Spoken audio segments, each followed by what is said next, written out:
So how do you sell your business for a 4x to 12x multiplier? And what's a multiple anyway? A multiple measures some aspects of a company's financial well-being, determined by dividing one metric by another metric. The metric in the numerator is typically larger than the one in the denominator. A multiple works in a way that it is a measurement of risk. The inverse or reciprocal of a multiple shows the current return on an investment.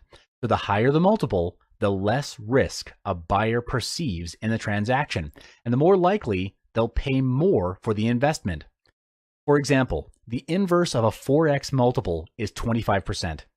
For a buyer to require a 25% return on an investment, the business may not be growing or is in a tougher, more capital-intensive industry. Either way, a general interpretation is that this investment is pretty risky. In comparison, the inverse of a 12x multiplier is, get this, 0.08%, meaning that the buyer would be willing to pay 7 times only if the investment is much less risky.